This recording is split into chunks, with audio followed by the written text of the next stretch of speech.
Hey everybody, it's Monday. Before I get going, I just want to let everybody know I'm dealing with a very sick cat. My cat, Lagarto, the ginger cat. He's super sick.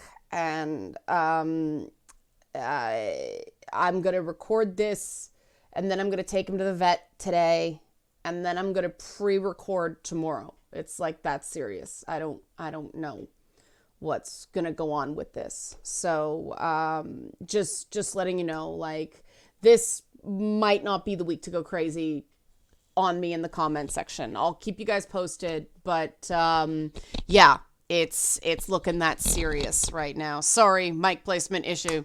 But this thing happened over the weekend, and it's a little bit difficult to talk about it because dude involved protected his tweets, but you guys know that I like to deal with issues, not dunk on people if I can avoid it. But in this case, this kind of stuff is so egregious that I do sort of have to call out to prove the guy's a dev, kind of. I'll show you that. I find that the people who are the biggest jerks in this regard tend not to be the most, let's say, high-ranking game devs. But who knows? Maybe the online record is just a little out of date. But I came across this on the weekend, and this will probably likely get demonetized. So help me out with this, because YouTube's demonetization, the more YouTubers I talk to, the more people are getting hit with this. So if you enjoy somebody's content, kick them a couple bucks on Patreon, me included. Help support this channel. Become a monthly patron. Patreon.com/LeannaK. The Patreon money helps out a lot. It is a relatively stable kind of base, so I can sort of plan what I can do and how much extra money I have to pull in each month with gigs. It helps a lot. It helps me able to do. I would like to do more content, like more high-end content than I do, but under current circumstances, I can't just because of finances. But enough about that. And I will announce a poll, the results of a poll I did after this at the end of this video. Over the weekend as well. But first, it started off with what I agree is a pretty cool rendering of Lara Croft in, I guess, Blender. It's sort of real. I personally don't like when bodies on women are rendered too hard-bodied. I prefer they look a bit more realistic, but I mean, the arms are very cool. The muscular thighs are a nice touch. That is her classic belt. It was that chunky. Would prefer a bit of an update on that. But the face is gorgeous. I mean, that's really, really good. But you'll notice the chest is back. It's, proportional, and shaped properly, not sticking out like cones or defying gravity, but it's there. And I think that's sort of what, it has that aggression, that fierceness that Lara Croft is known for.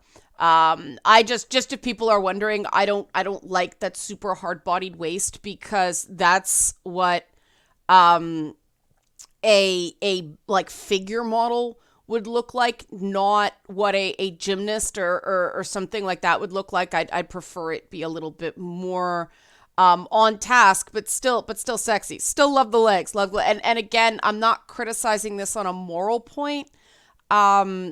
It's just my personal opinion. Now, if you're wondering why the screen layout is so odd, it's because stuff happened, and one of the people involved protected his tweets, but left his email address on his Twitter profile, and so I pulled that out so that people couldn't just start sending him emails based on my video. Not terribly smart. I don't really care if he gets a bunch of nasty grams based on what he did, but I am doing some due diligence because, even if you think somebody's a dirtbag, even if you think somebody's wrong, you shouldn't encourage harassment against them. But one of the people who were like, "This is amazing," was I think she's on Facebook now. She's a GameStop representative, Melanie Mack. She's a host for GameStop TV. Yeah, Facebook gaming partnered streamer. There you go. I've been following Melanie for a while. I think she's cool. But she thought it was great. And this guy, Eric Buddy, Eric, I won't say his last name, but he has former EverQuest game designer in his profile. Stick a pin in that. I'll come back to that. But he took issue with Classic Lara, and in the process of arguing with Melanie Mack, who you might notice is herself a woman, among other things, called her cute. I remember that because I referenced it in my response to it. So I did some research. It was very patronizing. I considered his behavior quite sexist, as did Melanie. You'll see here, unfortunately, we can't say what he actually said because he protected his tweets. And I'm not going to show you visual proof of that because, again, his email address is right there. So I did a little research on EverQuest Eric. The only credits I can actually find of him working on EverQuest is, well, I'll let you see. Customer and technical support. Now, in his bio, he said he developed EverQuest Macintosh Edition, but that's not actually in the credits of the games. He's a technical support representative for EverQuest. That's what he did on EverQuest. So he did work on the game. I was able to confirm that he worked on the game, but as customer/technical support. So I say that because I tend to find that the bigger name devs, the people that actually have to get stuff done and work with people, tend not to be the ones who have attitude problems. It's lower level people, but of course, there aren't very many senior women in game design. The women who are getting jobs in game dev now are going to have to be working with, pardon me, jerks like this. And again, I apologize for not being able to show you more of what he said. I can't do much about it. I'm trying to get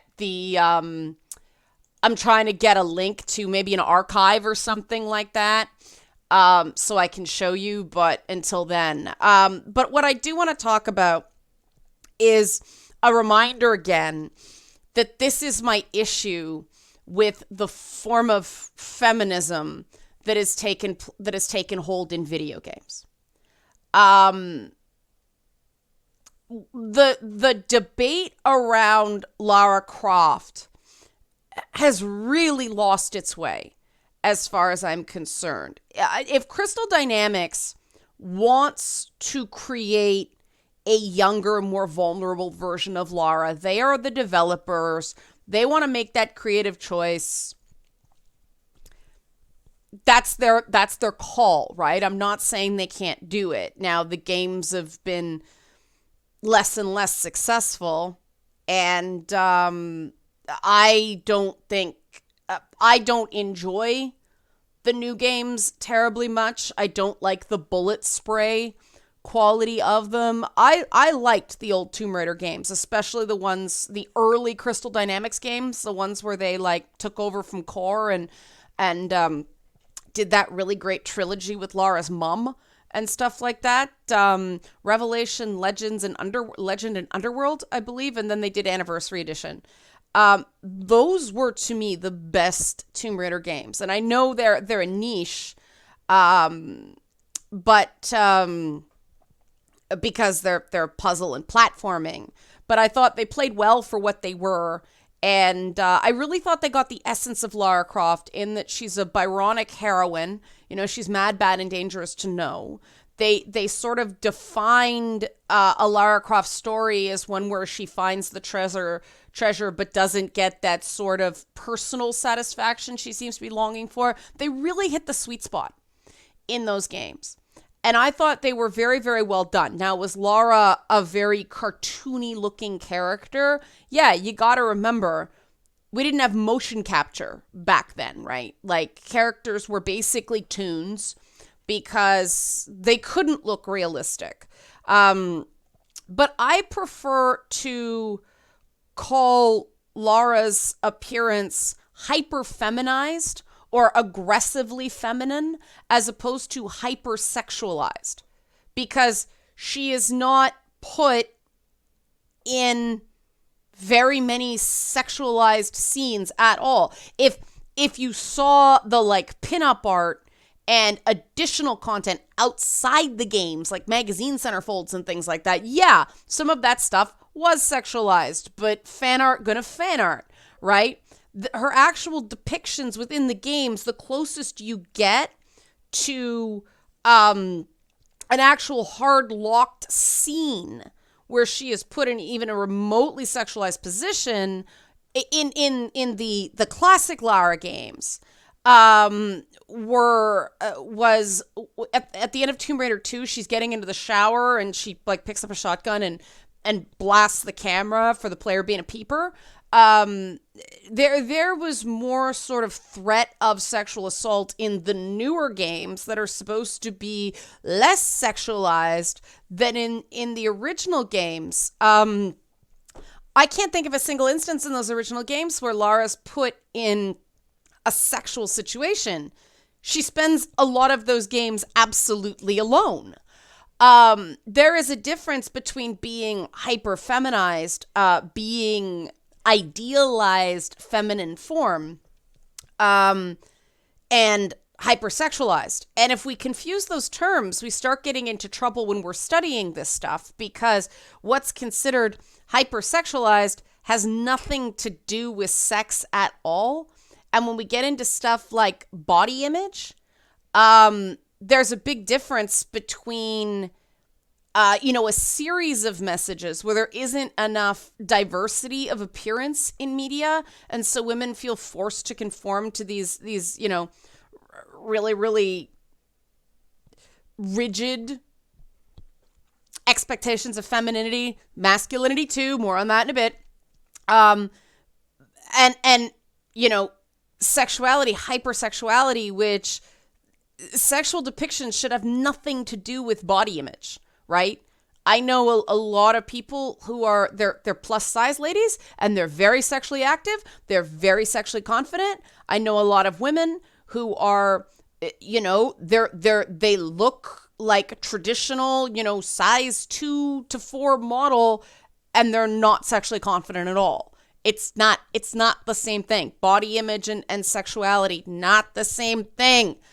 So I wasn't surprised at all when they did that study and found that, exposing a player to sexy Street Fighter costumes, their idea of hypersexualized, didn't have a negative impact on women's body image or women's self-esteem, because what? You're depicting a strong, assertive depiction of womanhood. That makes us feel good. We're not seen as forced to compete with a woman who's kicking the tar out of dudes, right? Like, point totally missed. And this is the problem when we start talking about this stuff. And obviously, for the record, the biggest influence in that regard is family and immediate social circles. Media media does not affect everyone in equally. And so people who do not have those healthy social bonds are more affected by media than other people, but media is not the strongest influence on someone's life. I want to say that right off the top. That's why I prefer to talk about this stuff in terms of, is this going to insult a woman's intelligence, or is this going to have somebody roll their eyes while they're playing the game? I look at it much more from a business perspective than does this harms the women's? Because as of now, there's really no evidence that it does. And I say this as somebody that when I was in, junior high school and high school, I did feel bad about myself because I saw the female celebrities that the guys my age were sort of thirsty for, and they didn't look nothing like me and they didn't act nothing like me. But then I got people basically saying, Leanna, if you were a girl as well. So there was obviously more going on there than just media. Again, proof in the pudding. But there's more going on in this exchange with Melanie Mack and EverQuest Eric. And that is that the dominant form of feminism, air quotes, in gaming right now is actually deeply misogynist. It demonizes the female form. It demonizes female sexuality. It creates these rigid boxes in which women are supposed to present or perform in the public sphere. And all of this stuff, if you actually know your history, are markers of social controls found in deeply patriarchal societies historically. The more patriarchal a society is, the less women are out there in public letting it all hang out. There's a correlation there. I will not say it's causation. And obviously it's not one-to-one. There are exceptions. History is complicated. But this concerns me because, and for people who are new to this channel, this is one of my stump speeches. The ultimate goal of equality is that so everybody can be well-rounded, whole, authentic people. Everybody. They don't have to box off pieces of themselves. They don't have to apologize for a part of who they are constantly in order to access various public things, services, spaces, all that stuff, or gain employment, right? On top of having the requisite skills. Now, one of the things I'm going to talk about tomorrow is how neither men or women right now, as collectives, are doing terribly well in terms of authentic expression of emotion. It manifests differently, but neither group is doing all that great. Focusing on women here, this feminism sure looks an awful lot like patriarchal modesty norms. And this is why these things are so fraught. And this is why these things are so difficult. Because if we truly are seeking out equality, then every individual has the right to be an individual. That's sort of the markers that we look at when we judge just how equal someone is in a particular sphere. Do we see, yes, how many people are in management versus how many people are sort of rank and file workers? Yes. But also, do we see a diversity of depiction in one group and is a depiction of another group very much the same? And in media, that's a shining example of, we have a lot of very different male main characters, right? You look at gaming, you look at TV, you look at movies. I mean, just look at the Avengers films because people know them, right? You've got some heroes that are super buff. You've got some heroes who aren't as buff. They rely on like exosuits, like, Iron Man or Ant-Man. They're not super ripped like Captain America or Thor is. You've got some that are funny. You've got some that are very serious. You've got the Hulk. And then you've got, you got Black Panther. You've got, there's a lot of different types of male heroes. And I know I'm forgetting some. On the DC side, the introduction of Shazam made me very happy because DC didn't have a lot of diversity in that regard in their movies. But, again, I'm using the Avengers thing because everybody knows it. There's older men involved. Look at blanking on his name now. The guy in Ant-Man, the older guy. Michael. You know who I'm talking about, right? Married to Catherine Zeta-Jones. Blanking on his name. Anyway, you know who I'm talking about.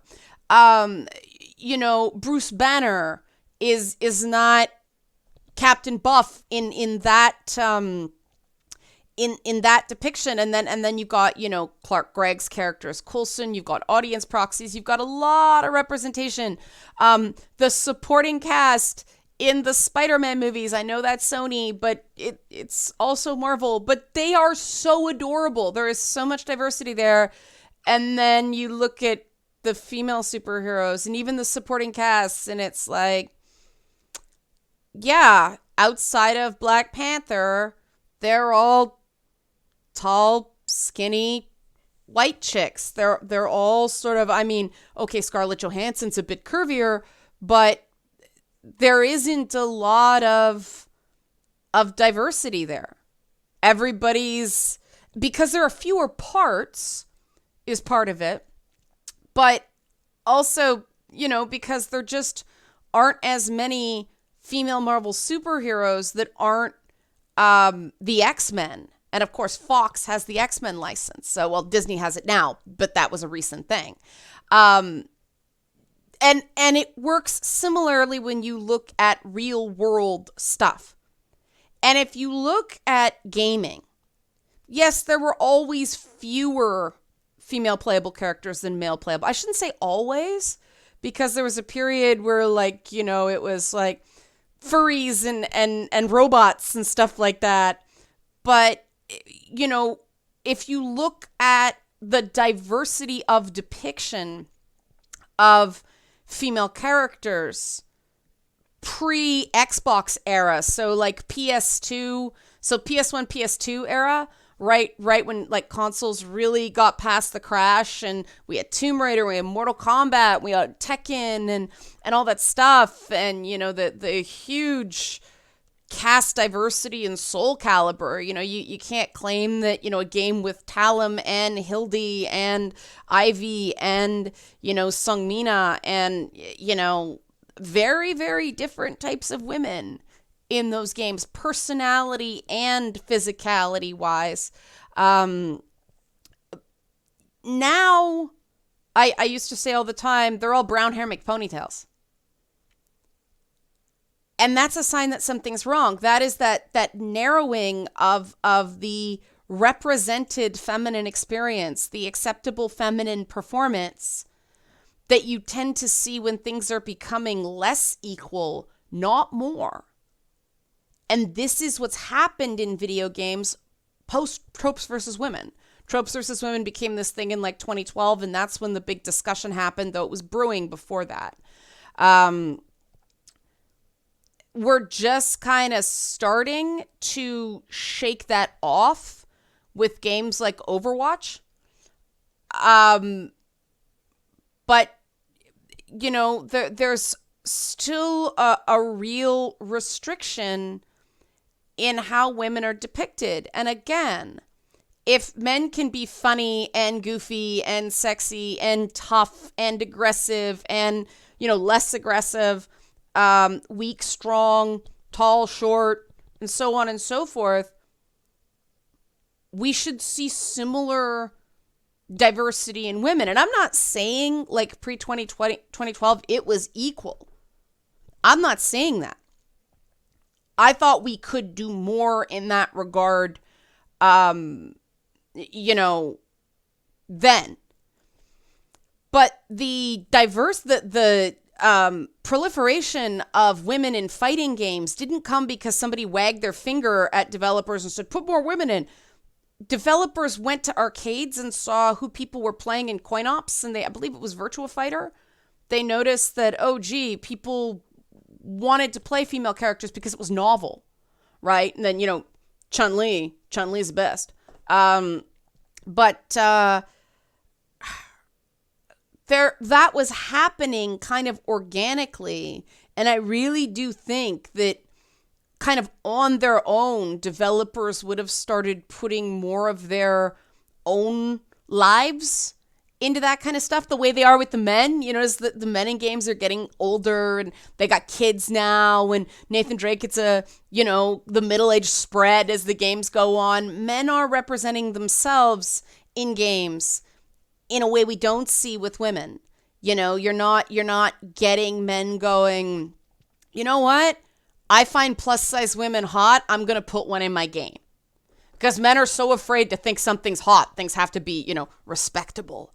And so we just get this B-cup size 8 dress. Not even. Size 6 dress. Size 6 at 5'8". Athletically built brunette. Occasionally a different hair color. Occasionally pink hair.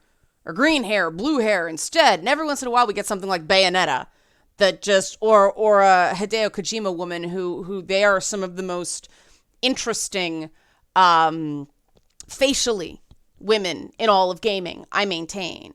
Ubisoft does a good job with that too. But we should be seeing more. Now, I know developers are still fighting to get female playable characters in their games. They get shouted down from management, and that's going to be a fight for a while. But I think successes of games like, Horizon Zero Dawn help with that, because it shows people will play games with a female playable character if the game is fun. But I really think we're less far ahead than we would have been had we not taken that sharp right turn in around 2012. I think we've narrowed our scope instead of opening it up and telling more interesting stories. And I think that's had almost a knock-on effect with the types of guys that are in video games. There's been a lot of really interesting stuff that's happened in that regard. But I think because the women have been so limited, we've almost sort of suffered some lack of creativity on the male side as well, though, we can argue that characters like Kratos and Sam Bridges in Death Stranding and stuff like that, they're great characters. Dad Kratos. But I do think we would have been further ahead if everything was just left alone. We could have had these conversations without these intense flashpoints. And so I did a poll over the weekend, because people have been watching this channel know I've done a lot of stuff on women. More and more we've been talking on this channel. It's just starting to happen when we talk about stuff about men. And so I did a poll over the weekend. Should I start doing videos focusing on men's issues in gaming? And even with Twitter activity being down over the weekend, out of 465 votes, 70% of people said yes, I should start focusing on men's issues in gaming. And so tomorrow, I am going to talk about what I mean by men's issues in gaming, because that was sort of the big question is, what's that mean? And that's hard to fit in a tweet. So that's what I'm going to talk about tomorrow. So if you like this sort of stuff, because I'm expecting demonetizations, but I don't care anymore. But I do need your help because of that. Help support this channel. Become a monthly patron. Patreon.com/LeannaK. This means I only have to do like a crowdfund like once every 2 years instead of constantly. And since crowdfunding is a ton of work on its own and I end up tired, that really helps. But if you do support this kind of content, please kick me a few bucks. Okay, thanks for watching.